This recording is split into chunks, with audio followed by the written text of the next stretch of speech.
Mesdames, Messieurs, fidèles téléspectateurs de Palmier Télévision, de partout où vous êtes en train de nous suivre, nous vous disons merci parce que vous êtes très nombreux.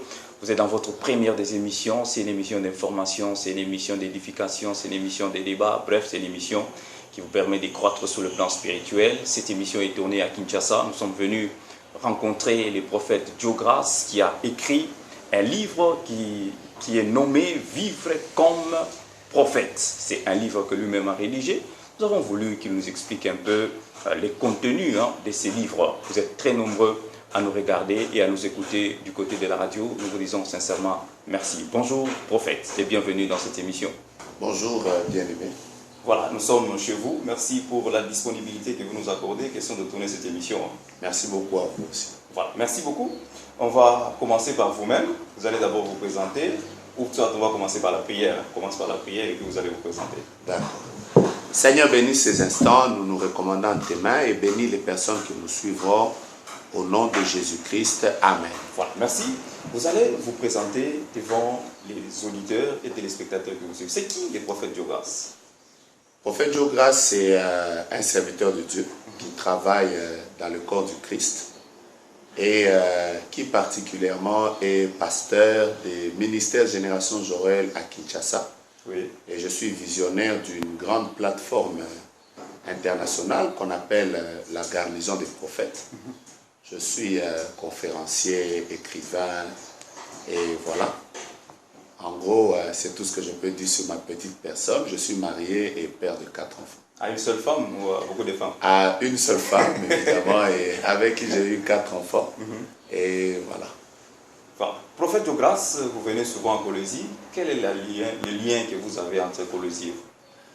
Colosie, c'est ma ville de naissance. C'est ma ville natale. Je suis né là-bas. Oui.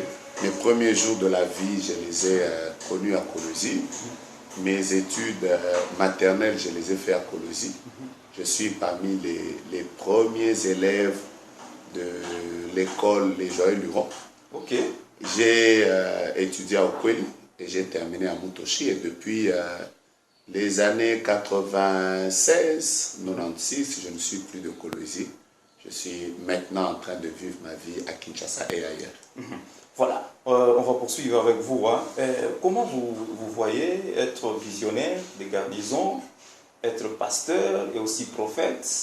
Vous êtes aussi conférencier, n'est-ce pas une grande charge? Comment vous arrivez à vous départager par rapport à toutes ces fonctions? Bon, je crois qu'au-delà de ça, je fais autre chose aussi. Je suis de ceux qui croient que Dieu, quand il appelle un homme, il ne lui donne pas simplement une seule chose.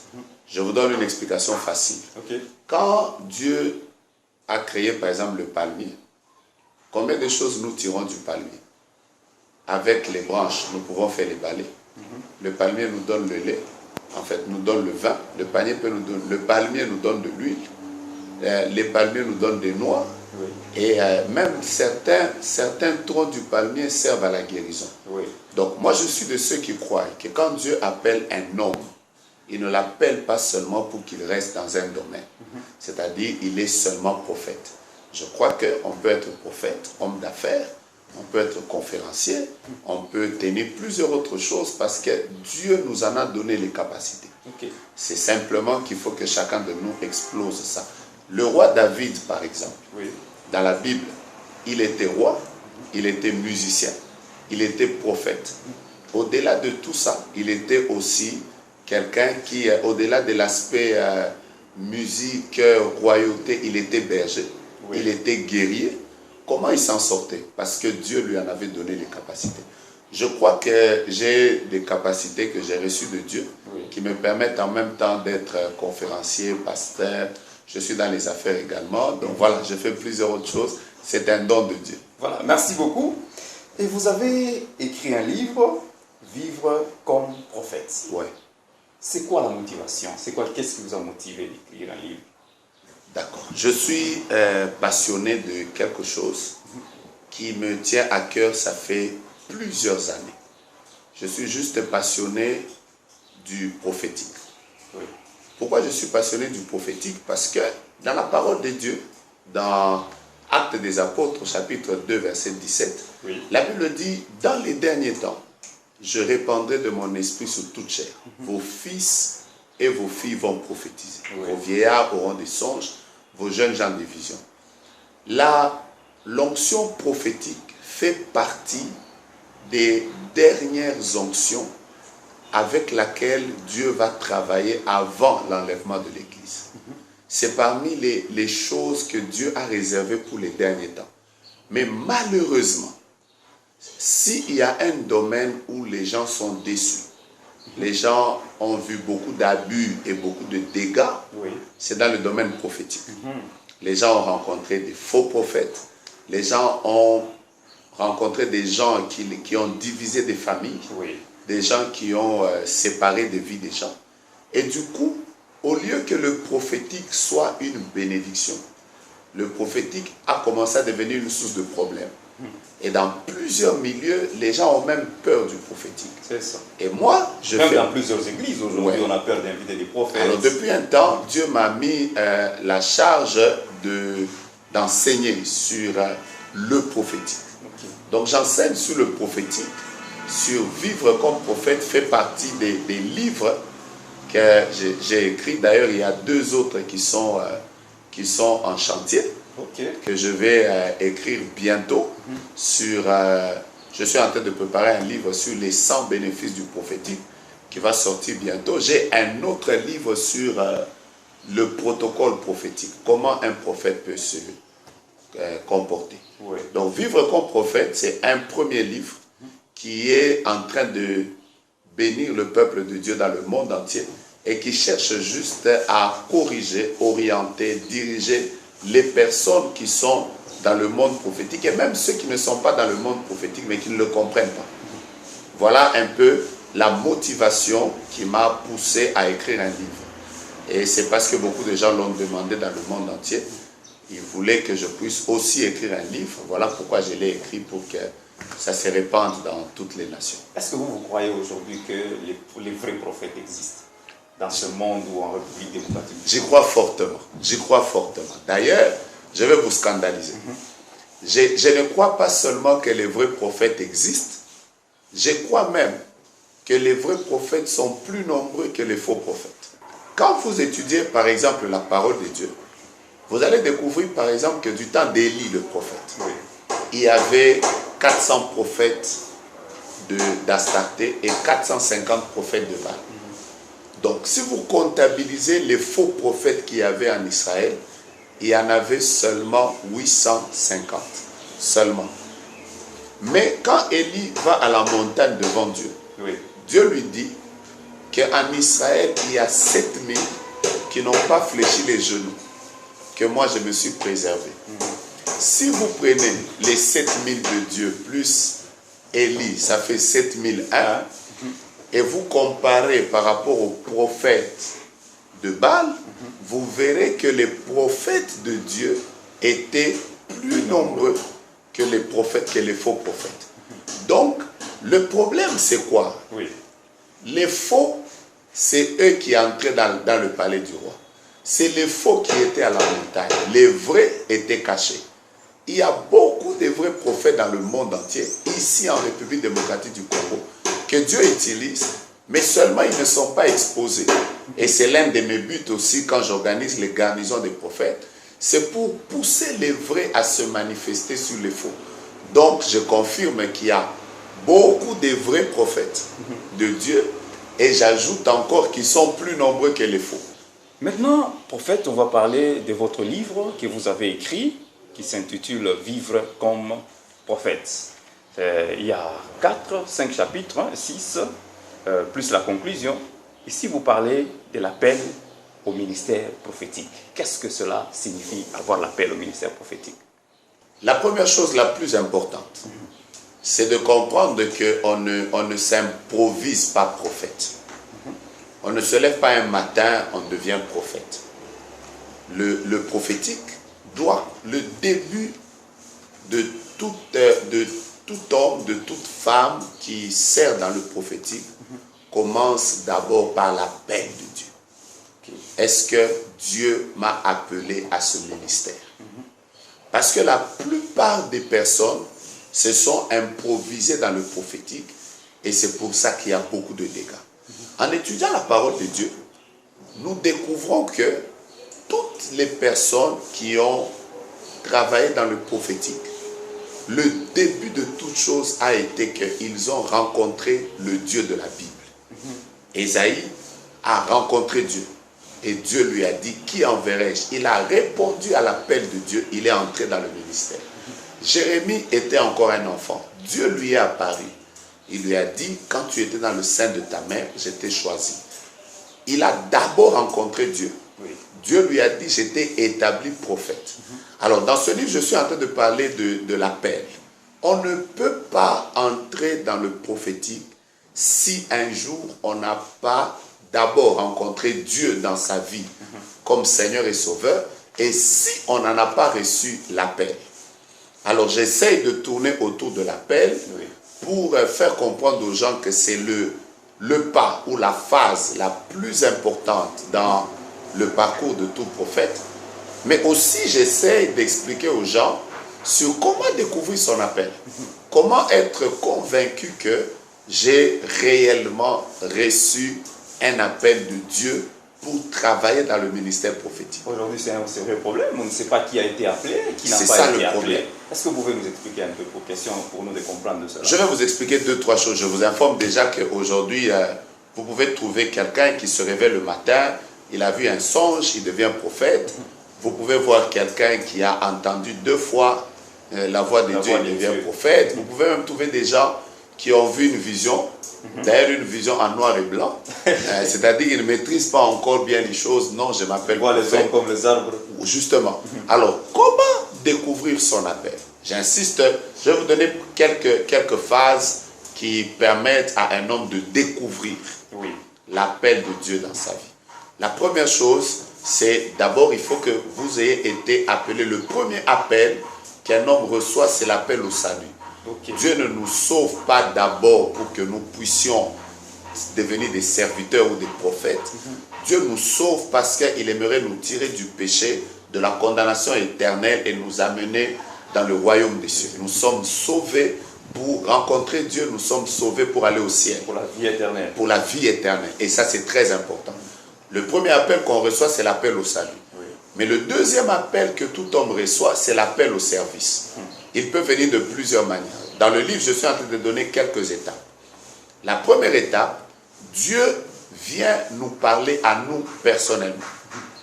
Il peut nous parler au travers de sa parole, il peut nous parler par une vision, il peut nous parler par un songe, il peut nous parler par voix audible. Mais la deuxième étape, chacun de nous doit d'abord avoir reçu un appel de Dieu personnellement. Il peut même donner ça par conviction intérieure. Vous le sentez du fond de votre cœur que Dieu vous appelle dans tel domaine. Premièrement. Deuxièmement, il y a la deuxième étape qui est aussi la plus importante. Dans le livre, j'ai parlé de la confirmation. Dieu peut vous avoir appelé, mais il faudrait que les personnes qui sont dans ce domaine ou les personnes qui vous encadrent confirment aussi l'appel que vous avez reçu de Dieu. Pourquoi aujourd'hui on a trop de rebelles?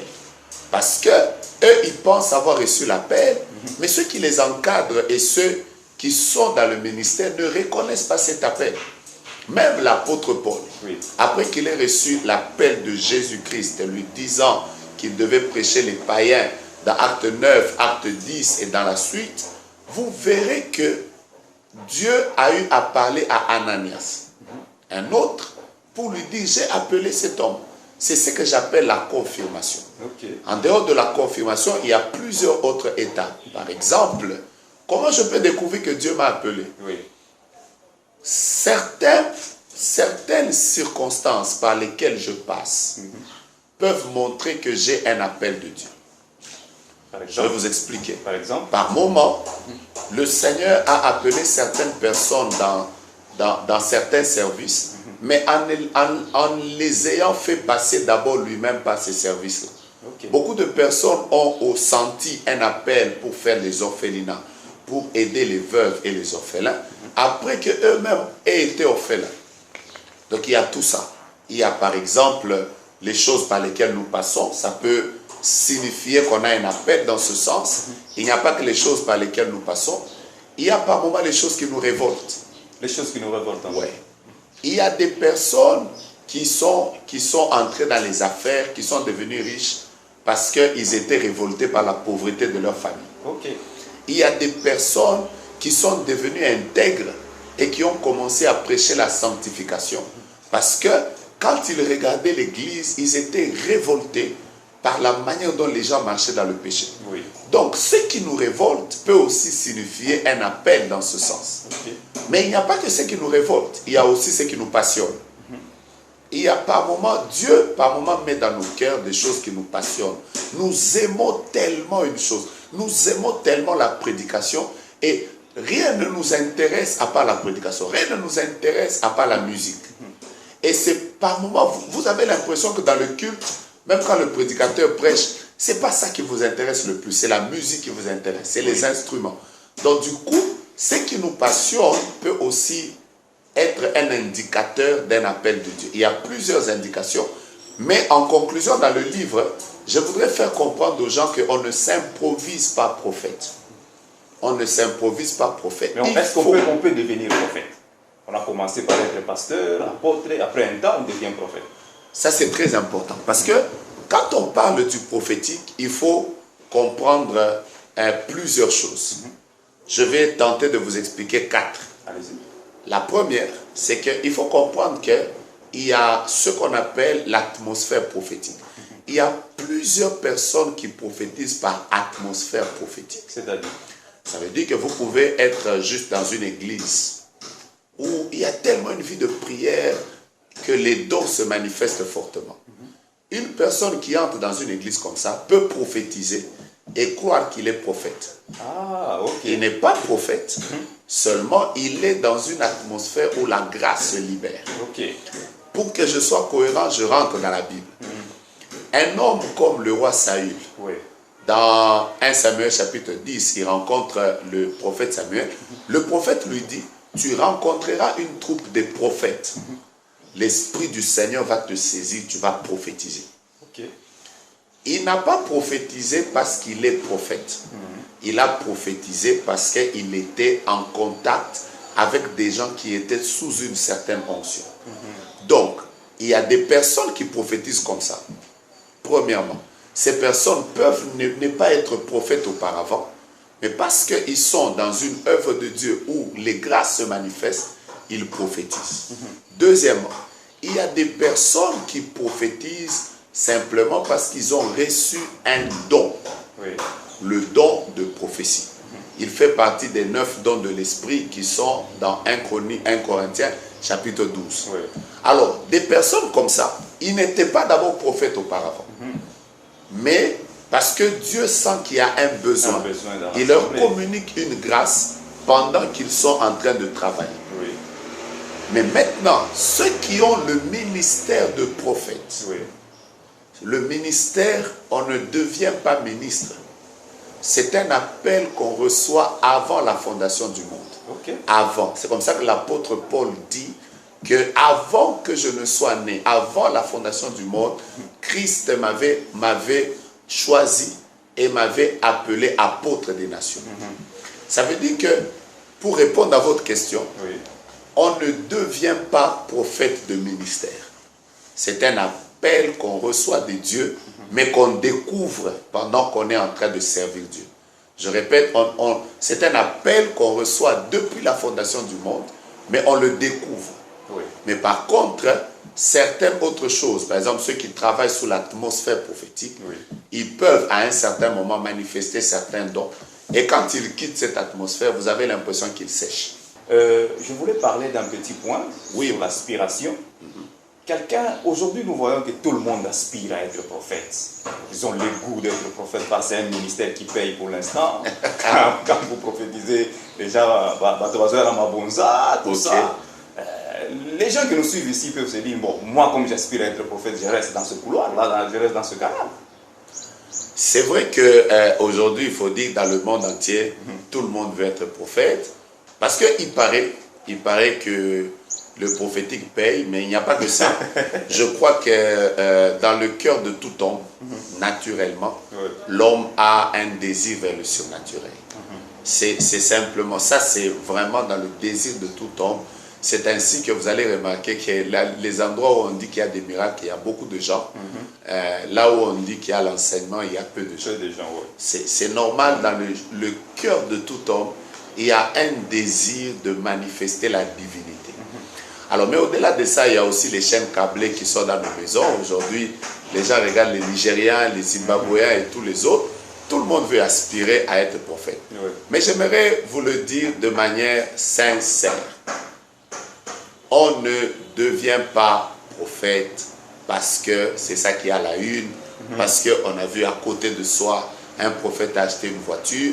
D'ailleurs, je voudrais vous dire que c'est dangereux de prophétiser pour de l'argent. Je crois qu'on va en parler dans le livre, parmi les pièges qu'il y a dans le prophétique. Je ne pense pas qu'un prophète doit travailler pour de l'argent. Quand on a besoin d'argent, il faut travailler, il faut faire autre chose. Et le ministère, on doit l'exercer parce que c'est un appel, c'est une passion. Alors pour vous qui voulez aspirer au prophétique, c'est bien, la Bible dit aspirer aux dons les meilleurs, mais j'aimerais vous dire également que ce qui se manifestera dans votre vie, c'est simplement ce à quoi Dieu vous a appelé. Ce pourquoi Dieu ne vous a pas appelé. Même si vous entrez en retraite, en jeûne, vous passez 40 jours à la montagne, ce pourquoi Dieu ne vous a pas appelé ne se manifestera jamais.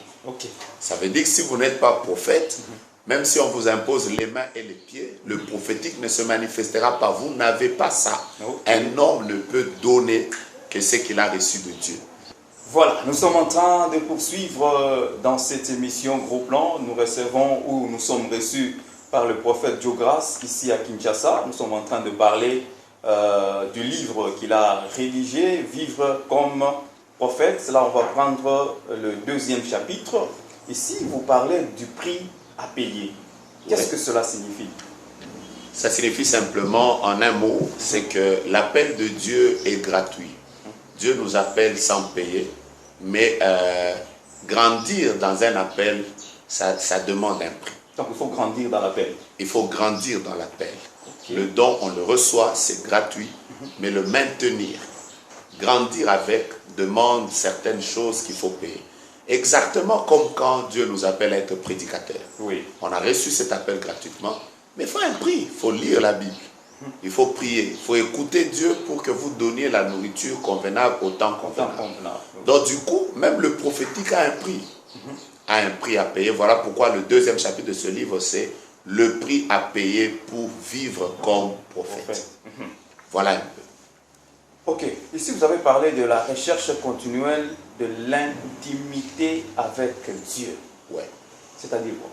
Je veux juste dire que prophétiser, ce n'est pas vous lever le matin et vous commencez à dire ce que vous voulez. Le terme hébreu le plus courant qu'on utilise pour prophétiser, c'est Nabi. Nabi qui veut dire, même en Swahili, on dit Nabi. Nabi qui veut simplement dire un porte-parole. Vous ne pouvez pas être le porte-parole de quelqu'un que vous n'écoutez pas régulièrement. Quand je parle de la recherche de l'intimité, ça veut dire que les prophètes doivent avoir une vie continuelle de prière. Le prophète ne doit pas nous dire des choses qu'il a entendues à la télé. Le prophète ne doit pas nous dire des choses qui se disent dans la ville. Le prophète doit nous révéler le cœur de Dieu. Que dit Dieu pour moi, pour ma famille, pour le pays? Peut-être que là, maintenant, tout le monde est en train de dire, par exemple, voilà comment le pays est en train de partir. Mais un prophète, ce n'est pas celui qui nous donne les informations. Nous, on n'a pas besoin des informations. C'est qu'il a lu sur Internet. Oui, on a besoin d'écouter le cœur de Dieu. Et l'une des choses que le prophète doit continuellement avoir, c'est l'intimité avec Dieu. C'est comme ça que les prophètes dans la Bible étaient dans les montagnes. Ils étaient dans la recherche continuelle de Dieu. Ce n'étaient pas les hommes de la ville. On ne les voyait pas tout le temps sur Facebook. Ils étaient là à rechercher la face de Dieu pour que Dieu leur parle et qu'il nous communique ce que Dieu leur donnait comme pensée. C'est un prix à payer. C'est un prix à payer en tant que prophète. La recherche continuelle, j'insiste sur continuelle. Ce n'est pas prier pendant 2 semaines, ce n'est pas une retraite une fois le mois de janvier, après vous continuez à prophétiser. Il faut rester dans la présence de Dieu. Parce que vous imaginez un peu. Dieu est même capable de vous donner un message. Il dit par exemple à Ésaïe, va dire au roi Ézéchias qu'il va mourir. Pendant que le prophète sort, la Bible dit il est encore dans la cour. Dieu lui dit rentre. Va lui dire je lui ajoute 15 ans. Ça veut dire qu'un prophète peut dire des choses. Après, demain, Dieu se décide de les changer. Parce que c'est Dieu qui est vrai. Lui, il est son porte-parole. Il doit être à l'écoute de Dieu. Et il doit avoir une vie de prière. Un prophète sans vie de prière ne grandira jamais dans le prophétique. Ok. Voilà. Aujourd'hui, vous avez souligné un point très important sur le pays. Ouais. Comment est-ce que ça se passe quand Dieu vous parle sur l'évolution du pays? Okay. Vous allez voir les autorités, vous faites les émissions pour que les autorités arrivent à recevoir ce message. Comment vous le faites? Il y a beaucoup de choses à faire. La première, c'est que chaque fois que Dieu donne une prophétie, Dieu peut donner une prophétie pour une direction. Oui. Dieu peut donner une prophétie pour une correction. Dieu peut donner une prophétie parce qu'il aimerait donner une orientation. Il y a plusieurs raisons pour lesquelles Dieu donne la prophétie. Mais une autre raison plus importante, c'est que Dieu peut donner une prophétie pour l'intercession. Simplement. Okay. Donc, un prophète qui reçoit une prophétie pour le pays, il doit savoir pourquoi Dieu a donné cette prophétie. Est-ce pour une orientation? Est-ce pour une intercession?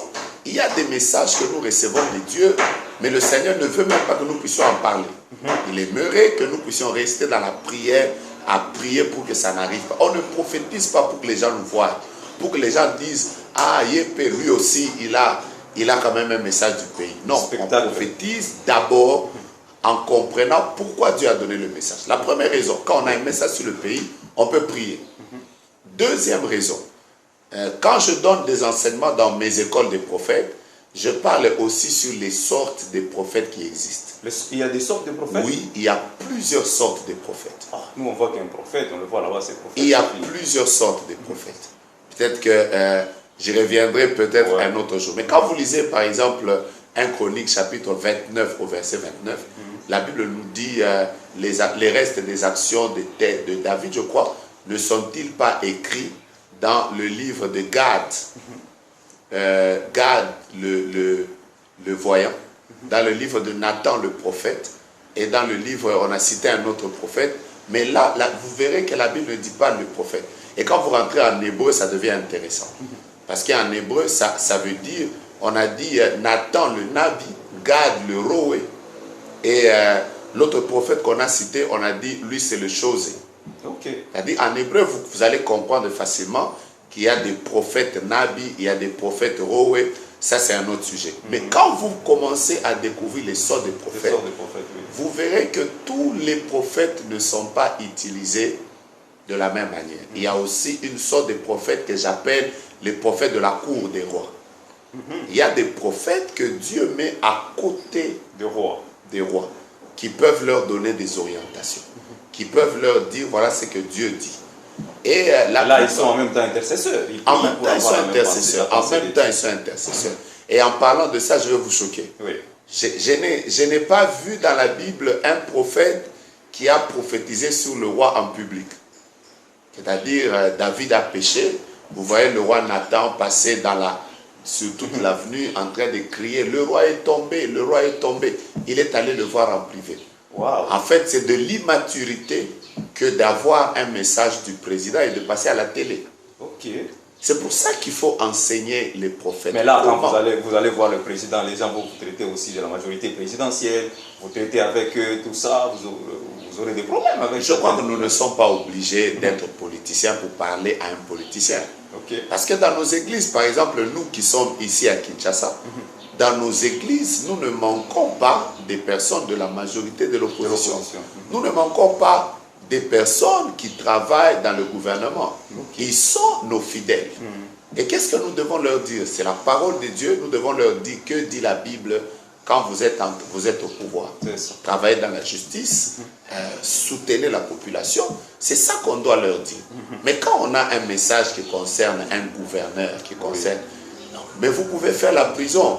L'une des erreurs de Jean-Baptiste, c'est d'avoir crié tout haut ce que faisait Hérode. Où est-ce qu'il a fini? On lui a coupé la tête. Donc un ministère peut même s'arrêter parce qu'on a touché à l'autorité. Donc la maturité exige que quand on a un message, soit compris, soit qu'on donne, on communique ce message, mais d'une manière à ne pas créer de problèmes et à l'Église et au prophète lui-même. Voilà. Le troisième chapitre, vous parlez de batailles à vaincre en tant que prophète. Est-ce qu'en tant que prophète, nous avons des batailles ou les prophètes ont des batailles à vaincre? En fait, beaucoup de gens regardent le prophétique simplement dans l'aspect de les gens les suivent, les gens les aiment, ils ont des belles vestes, ils ont des belles voitures, et voilà. Mais plusieurs personnes ne savent pas qu'il y a plusieurs batailles que nous devons vaincre en tant que prophète. Je vous donne une des batailles. Allez-y. J'ai par exemple parlé de la bataille contre la peur des hommes. Est-ce que vous savez qu'en tant que prophète, Dieu peut vous dire des choses qui sont contraires à tout ce que tout le monde pense? Mais comment vous allez vivre en tant que... C'est une bataille. Les prophètes luttent avec ça. Tout le monde dit gauche. Dans toute la famille, on dit que... Par exemple. Là, lui vient dire ce n'est pas la volonté de Dieu. Ça veut dire que toute la famille, toute la famille n'est pas d'accord.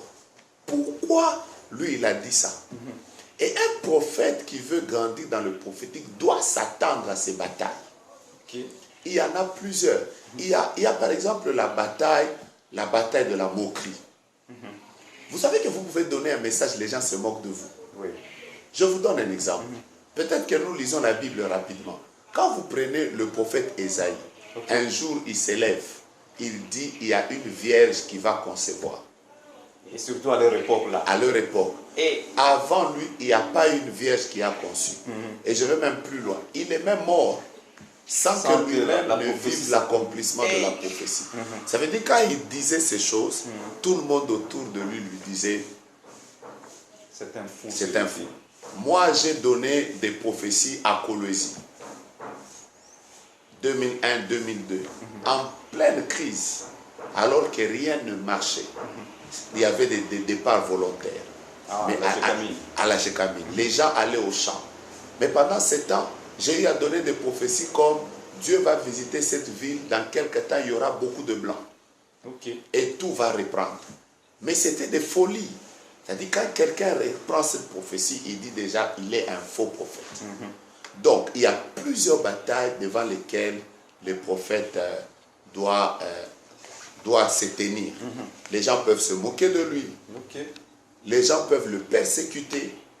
Les gens peuvent le traiter de faux prophète.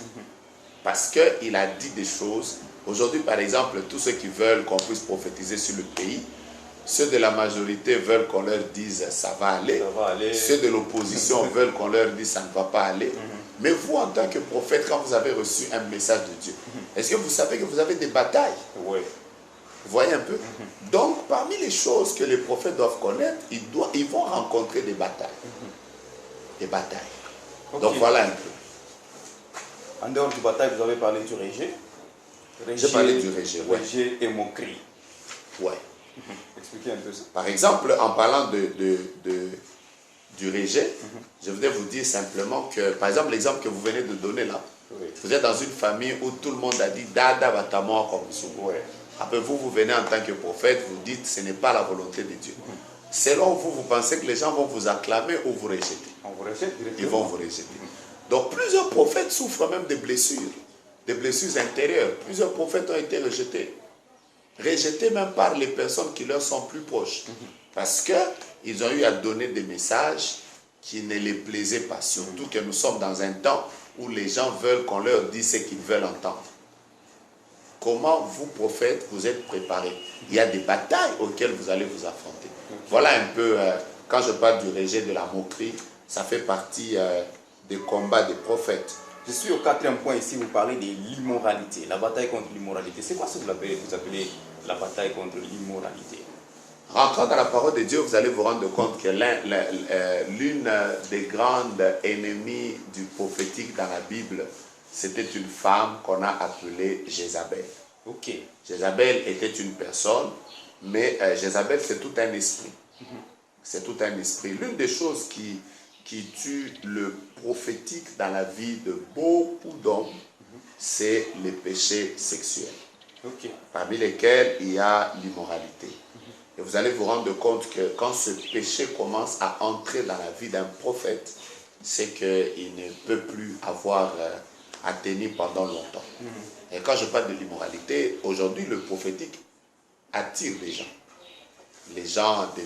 Les prophètes deviennent très célèbres. Et voilà, il y a aussi un des combats devant lesquels ils résistent, c'est l'immoralité. Pourquoi? Parce que Jézabel, c'est l'esprit qui combat le prophétique. Qui a voulu tuer Élie? Voilà. C'est Jézabel. Pourquoi Jézabel voulait tuer Élie? Parce que Jézabel, c'est cet esprit qui n'accepte pas de voir les prophètes authentiques monter. Et beaucoup de prophètes luttent. Jézabel peut vous combattre de plusieurs manières. Il peut attaquer votre mariage. Il peut envoyer des femmes qui vous séduisent, qui viennent autour de vous, qui vous prennent comme leur star. Mais en bas là, elles sont venues avec une mission de vous tuer. Et tout prophète doit être conscient que sur son parcours, il rencontrera Jézabel et Jézabel n'aime pas le prophète de Dieu. Jézabel tue ce qui est vrai pour que le faux puisse évoluer. Ici, au quatrième point, vous dites, vous parlez de pièges à éviter en tant que prophète. Ouais. C'est quoi les pièges? Quels sont les pièges à éviter? Il y en a beaucoup, je vais prendre un seul. Parmi les pièges à éviter en tant que prophète, il est possible que les gens commencent à vous adorer. Ou les gens commencent à vous prendre comme un être spécial. Alors, en tant que comme prophète, un petit Dieu à leur côté. En tant que prophète, il faut éviter le piège de tourner les regards des gens vers soi-même. Nous ne prophétisons pas pour que les gens tournent les regards vers nous. Nous prophétisons pour que les gens tournent les regards vers Dieu. Le prophète est comme Jean-Baptiste. Jean-Baptiste a dit, je suis la voix qui crie dans le désert. Or, quand une voix parle, les gens ne tirent pas leur attention sur la voix, les gens tirent l'attention sur la personne qui parle. Okay. Donc, le prophète est une voix, il doit attirer l'attention des gens sur Jésus et non sur lui-même. Okay. C'est un piège à éviter. Je prends par exemple un piège. Bon, moi je voulais que vous puissiez parler un peu de la rébellion, parce qu'aujourd'hui, il y a beaucoup de rebelles, il y a un conflit générationnel qui est en train d'exister. D'où viennent, d'après vous, la rébellion? Ou alors, qu'est-ce qui fait que les gens soient rebelles aujourd'hui? C'est un très long sujet qui va demander plusieurs émissions. La responsabilité de deux parts, c'est soit l'ancienne génération qui n'accepte pas la nouvelle génération, soit la nouvelle génération qui n'accepte pas l'ancienne génération. Mais moi, ce que je veux simplement vous dire, c'est qu'il est possible de concilier les deux générations. Concilier, oui. Parce que la Bible déclare dans Actes des Apôtres, chapitre 3, verset 1er, que Pierre et Jean montaient ensemble au temple à l'heure de la prière. C'est le jour où ils ont fait le premier miracle où Pierre a dit, je n'ai ni or ni argent, mais ce que j'ai, je te le donne. Vous voyez, ils étaient ensemble, Pierre et Jean. Or, Jean, c'était le plus jeune du groupe de Jésus et Pierre était le plus vieux. Donc, les plus vieux peuvent marcher avec les plus jeunes, c'est possible. Voilà, merci beaucoup. Je crois que nous sommes en train de chuter. Je vous ai dit que nous n'aurons pas à terminer le livre. Vraiment. Mais on va sauter pour parler du vivre comme un prophète victorieux avant que vous parliez de la conclusion. Comment est-ce qu'on peut vivre en tant que prophète de manière victorieuse? Il est possible de vivre comme un prophète victorieux et je vais vous donner juste 4 ou 5 points rapidement. La première chose, si vous voulez vivre comme un prophète victorieux, acceptez d'être enseigné. Beaucoup de personnes ont des dons, mais ce qui leur manque, c'est l'enseignement. L'enseignement est comme les garde-fous qui permet à un don, au lieu de créer des problèmes, le don devient une bénédiction. N'oubliez pas que le but pour lequel Dieu a donné les dons, c'est pour l'édification. C'est pour que les saints grandissent. Donc un don, le don d'une personne enseignée fait moins de problèmes. Pour vivre comme un prophète victorieux, il est possible d'être un prophète qui vit dans le contentement. C'est-à-dire, sois content de ce que tu es. Sois content de ce que tu as. Quand tu es content de ce que tu es toi-même, tu ne vas pas jalouser les autres. Tu ne vas pas te comparer aux autres. Tu ne vas pas commencer à souffrir. Et tu ne vas pas commencer à te battre pour prophétiser en voulant demander aux gens de l'argent. Ça ne sert à rien ces choses. Quand tu es content, je sais que Dieu me bénira. Ma bénédiction connaît mon adresse. Donc si aujourd'hui Dieu ne me bénit pas, il me bénira demain.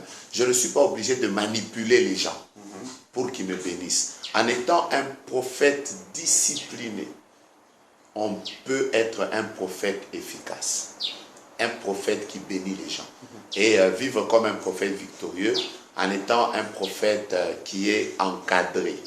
Le problème avec les gens aujourd'hui, c'est qu'il manque les personnes qui les encadrent. Et la conséquence, c'est qu'ils ne savent pas évoluer. Vous pouvez être le plus grand prophète du monde. La Bible dit du temps de Samuel, il n'y a jamais eu un prophète comme lui. Et dans l'intégrité, et dans la parole, et dans la puissance. Mais il a d'abord été sous les pieds de Élie avant qu'il devienne ce plus grand prophète dont on a parlé.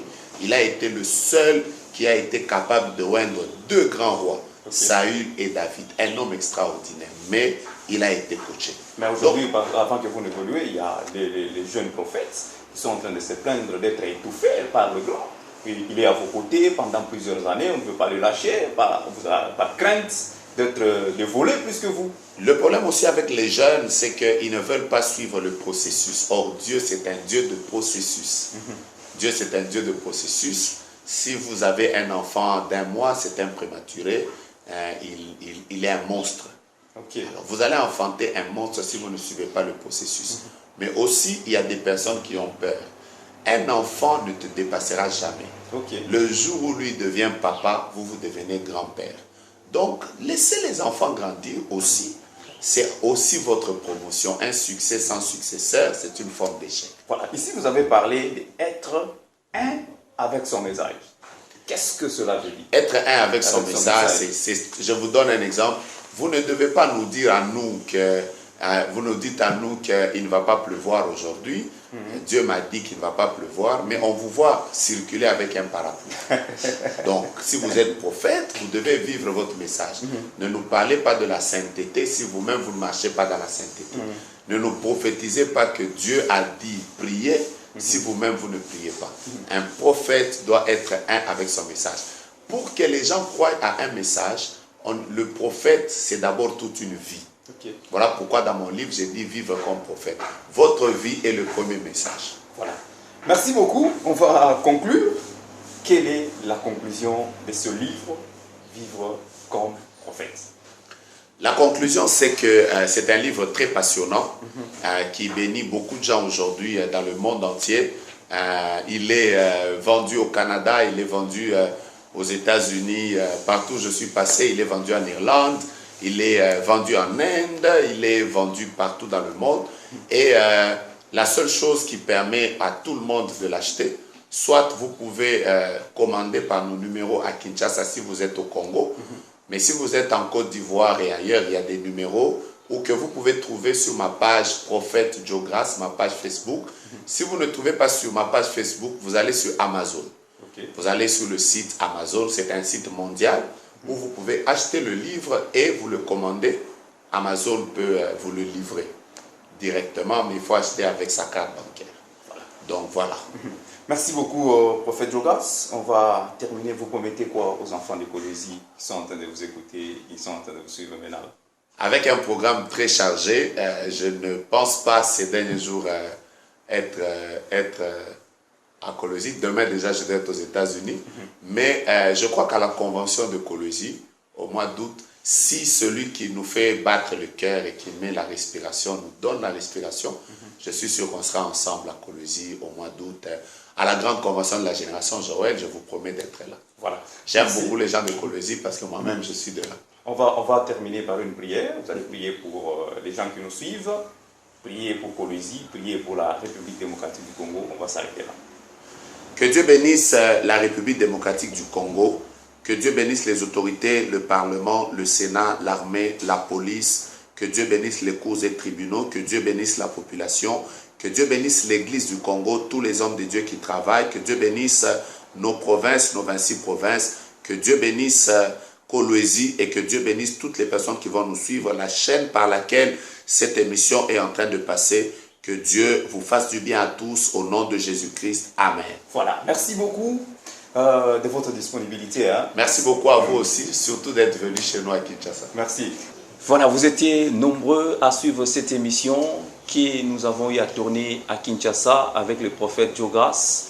Restez branchés sur Palmier Télévision. Jamais, alors jamais, vous ne serez déçus. Mais le prochain numéro, c'est pour ce samedi. D'ici là, portez-vous bien et surtout, excellent week-end chez vous. Bye bye.